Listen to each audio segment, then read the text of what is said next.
Tell me your name, tell me the name of your company. Waymon Armstrong with ECS, Engineering Computer Simulations. We are an advanced learning technology company. Our main client is the Department of Defense. We build video games, virtual worlds, and mobile apps to support the warfighter and the first responder. How long have you been in business? 14 plus years. And how many employees? Approximately 60. Okay. Was this your first business? Yes. Okay. It's like dog years, you know, I've been that long. How did it start? Yeah, I was partners in a engineering firm, and after we saw, going back in '94, the supposed peace dividend of technology, I saw some technology that was coming from the military. I thought there was a need to bring it into the civil arena. I was wrong. I thought that airports and other folks could use that technology, developers, and I realized right before 9/11 happened that the Department of Defense was the perfect place to repurpose that. We got our first contract before 9/11, and then the 9/11 happened. To grow is one thing. I mean, a lot of companies have a growth spurt. If they don't, they sort of wither.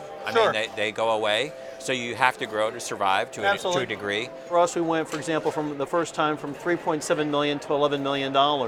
And it just, you realize that infrastructure you have to invest, your overhead and G&A costs go up, so now you are not the low-cost provider that you were. So, you are in that no man's land between being small and being big, or I like to say Death Valley. What are you doing now that you've grown now to keep it where people are going to keep coming back to you? You have that service, you have that can-do mentality. And you work through that. I mean, you got... We're still working through it. That's why I'm here learning all the time, trying to find what other people are doing to keep to work through that. Is it a bigger jump to make now from small to mid then mid to huge? I think it's easier to go from small to mid, and then from when you hit mid to go to large in there. Because, I worry about now that I've got the big guys. I compete against the Lockheeds and the public companies now, who they'll come down, they can buy a job, and then I've got your kid, mine's aren't old enough for somebody else's, who's working on their garage on Red Bull, and the parents can extend their insurance benefits, who can come back and is not married, and have to worry about insurance and benefits. So I'm being squeezed by both sides. So I think it gets tougher to keep growing. Not that we're not going to, but it does make it more challenging. What do you need now as an entrepreneur? What are you trying to get up to speed with so that you can get to this next level? Because it's just such a fascinating area. I mean, when you start out, you have a set of problems, and as your business changes, those problems change. For us to go ahead and get to that next level, we have to bring our cost structure down, and we have to scale out. We've been fortunate enough that we've been in a growing federal government market, which that market's now shrinking.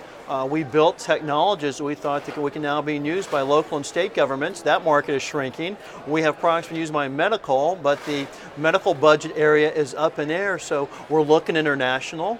We believe when the dust settles in this next year that people will look for us and say that, hey, we will scale again. But we think this next year, after 14 years in business, will be one of our toughest years in years, because there's so much unknown with what's going on, the election, budgets, deficit reduction, that balance of cutting too much and feeling the pain right now versus, hey, we still need a bridge to get some of our R&D products where they're robust enough to scale and be standalones. And so we're looking for that last amount of bridge dollars, which we don't know if we're going to find. There's one thing about taking a risk at the beginning. At the stage you're in now, there's more at stake, let me say. There's more at stake in several ways. One is when I started the company, I was 35 years old. I wasn't married. I went 3 years not getting paid. I got married during that time. My wife was very patient. She supported me. I incurred 22 credit card debts with $300,000 additional debt. It took us a way to work off. We had our first couple of kids during that time. And I remember both my first two kids being born not getting paid. And when our third one came, I was so glad to be getting a paycheck. Now I'm 50 years old. You get a security of life. You see that retirement looms. You don't worry about retirement. Now you start caring about it. You don't work the hours because you want to spend some time with your kids, or how you balance that. So it is tough. And then you built up a reputation that you're here. At the Inc. 500. You've done your part in the community, and you want to go ahead and say, hey, what type of legacy am I leaving? And it's very easy to make that wrong decision and crash and burn. So the life of an entrepreneur. Now you know where I'm getting gray as far as the bags of ice from sleep at night. So, but still, given it all, I mean, what is the balance? What's the life of an entrepreneur? Given that scenario, gosh, why would anybody want to do this? Well, I mean, why wouldn't you want to do it? I mean, to me, I think right now in the country there's no higher calling than trying to put people to work. And there's so many talented people out there. There's so many ways you can go ahead and make a difference. And I think once you become an entrepreneur, you realize afterwards you're unemployable. And so I'm at that point, you look and you say, hey, what else am I going to do? I'd rather be doing this, even with everything else there, and you get used to it. If you could take a magic wand and say, just stop this, just give me some certainty in this area, and that's enough, or this in this area. I mean, pick something to just stop the merry-go-round and say, that would help. I think if we could go ahead and get Washington to just say, hey, there's nothing more important right now than putting people to work. And that rising tide will lift all. And forget about everything else right now, and then come back and say, hey, we'll take healthcare on reform. We'll address tax reform. We're going to look at these regulations. But right now, let's get people to work, because we're not just talking about what it's going to do for the economy. We're talking about what it's going to do for our confidence as a country, our self-image we look throughout communities. There's nothing more important you can do right now.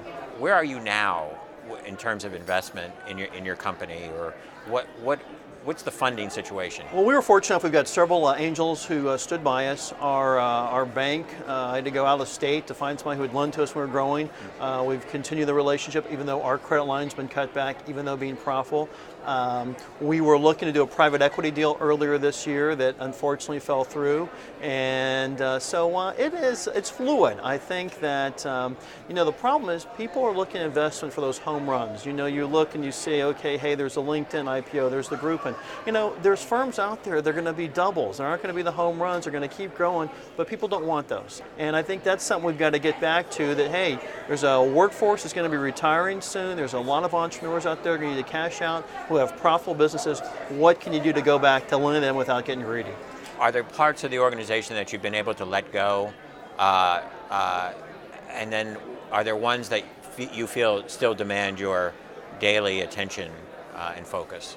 There are. I've been able to let go of the operations piece a lot more, and just I've got a great person on the ops. I've been able to let go of the finances and from them give me the reports to maintain it.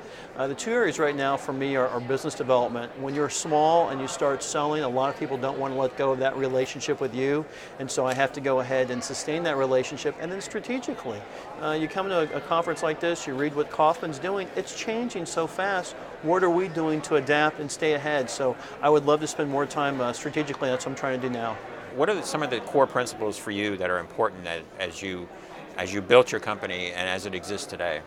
Our tagline is delivering innovative results. When you ask us to do something, we do what we say we're going to do. It sounds simple, but in today's environment, so many people don't, and so that's what we're built upon. We do what we say we're going to do. Were there moments for you that you keep with you, with an associate, with a client, with a family member, I don't know, that when it gets tough and when you're working hard and when you're facing this, the demands of everything that you have, that sort of sustains you?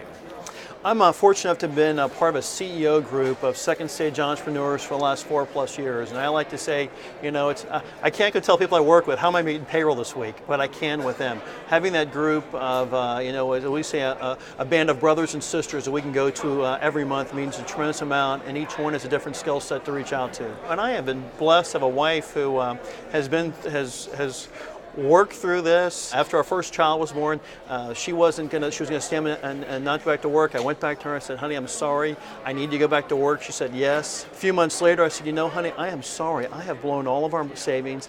I have gone ahead and got 22 credit cards, over $300,000 in debt. But let me tell you the good news. They're all in my name. Go ahead and sign off this. We can rebuild. And she did. So there's no one closer to me that's helped me in my success as my wife, Frances. Thank you so much. No, thank you. Thank you for all you do for entrepreneurs.